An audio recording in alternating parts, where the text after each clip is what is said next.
वाराणसी विश्व पर्यावरण दिवस की पूर्व संध्या पर संकट मोचन फाउंडेशन और मदर्स फॉर मदर्स संस्था के संयुक्त तत्वाधान में वृहद वृक्षारोपण कार्यक्रम आयोजित किया गया। अभियान का शुभारंभ संकट मोचन मंदिर के महंत प्रोफेसर विश्वंभर नाथ मिश्र ने पौधरोपण कर किया। तुलसी विद्या निकेतन एवं संकट मोचन मंदिर परिसर में विभिन्न प्रजातियों के पौधे लगाए गए।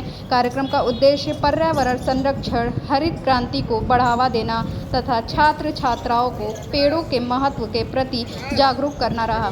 इस अवसर पर कई शिक्षाविद, सामाजिक कार्यकर्ता, शिक्षक और छात्र उपस्थित रहे। सभी ने पर्यावरण संरक्षण और अधिक से अधिक वृक्ष लगाने का संकल्प लिया। मिशन फाउंडेशन शुरू से हमारे पिता के समय से काम इसमें हो रहा है और सन 82 से है और उसके आप देखिए डायरेक्टर हैं आप एस.एन. उपाध्याय साहब, और हम लोग एक तरह से गार्डियन भी हैं, हम लोग को गाइड भी करते हैं। तो संस्था के माध्यम से हम लोग पर्यावरण के आज मतलब कल आपका पर्यावरण दिवस है तो उसके पूर्व संध्या पर हम लोग कार्यक्रम करते थे, लेकिन आज थोड़ा मैदान में उतर के हम लोग पौधारोपण कर रहे हैं। इसकी ज़रूरत है। आजकल लोग बातें करते हैं लेकिन कोई काम नहीं कर रहा है। तो हमारा यही है लोगों से कहना कि हर आदमी एक वृक्ष लगाए और उसकी सुरक्षा भी करे। देखिए रस्म आएगी, एक पौधा लगा देना प्रतीक रूप में कैमरे पे आ जाना उससे बहुत कुछ नहीं होगा। आप लगाइए तो उसका देख रेख करिए, वो पौधा पूरा बढ़े और वो देखिए समाज को हर तरह से कंट्रीब्यूट करता है। आज ये जो कंक्रीट के जंगल में हम लोग रह रहे हैं, पौधों की बहुत कमी हो रही है। तो आप ये रेशियो नहीं मेंटेन करेंगे तो ये मरण होगा इस शहर में। तो ये आप अभी कितने पौधे लगाए होंगे यहाँ पे? नहीं, हम लोग तो बता तो हम लोग साल भर लगाते हैं। अभी तो कितने पौधे के हमारे ख्याल से यहाँ पर 15-20 करीब पौधे लगे हैं तो यहाँ लग गए और 40-45 विद्यालय में जनता को क्या संदेश देना चाहेंगे भी? हम तो कहेंगे भाई पर्यावरण के प्रति सेंसिटिव होइए, क्योंकि ये सबकी ज़रूरत है। आपको जीवन इसी से मिलेगा। अपना नाम?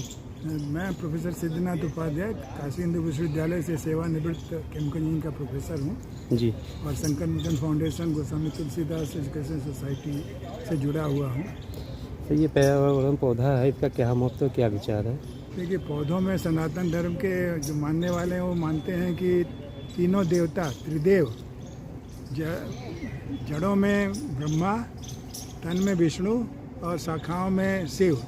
जी, तो विष्णु ब्रह्मा जो है सृष्टि के सृजक हैं, विष्णु उसके पालक हैं और कुछ विकृति आ जाती है तो शिव उसका संहार करते हैं, उसका निराकरण करते हैं।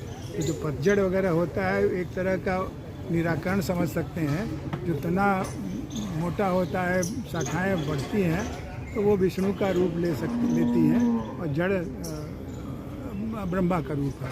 तो इस धारणा से हम लोग करते हैं। लेकिन वैसे साइंस के हिसाब से देखें तो पेड़ की जड़ों से पानी धरती के नीचे जाता है, बरसाती पानी मिट्टी में इधर उधर फैलता है, जो भूमिगत जल स्रोत है वो रिचार्ज होता है।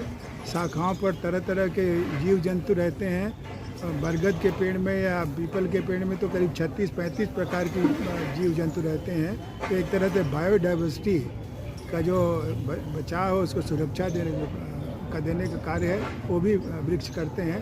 अब हवा की गर्मी को तो ठंडा रखते ही रखते हैं। पता नहीं आप बनारस के हैं कि बाहर के हैं? बनारस के हैं। तो इसी जगह BHU शहर से जब BHU के अंदर आप जाएंगे तो करीब 3 डिग्री सेंटीग्रेड डिफरेंस मिलेगा जाड़े के दिनों में तापमान में। जब हम लोग आए थे यहाँ पढ़ने तब 5 डिग्री डिफरेंस मिलता था।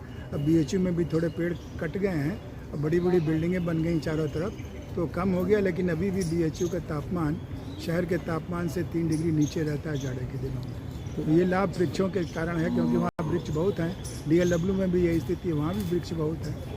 तो जनता को क्या संदेश देना चाहेंगे? जनता को संदेश ये हमारी ओर से और हम सब की ओर से कि उनके अपने घर में, अपने घर के आसपास या अपना बगीचा हो उसमें या खेतों के मेड़ पर पेड़ लगाएं, ताकि वर्षा का जल भूमिगत जल में जा सके, खेती के लिए पानी मिल सके और वायु का जो तापमान है वो भी ठंडा रह सके।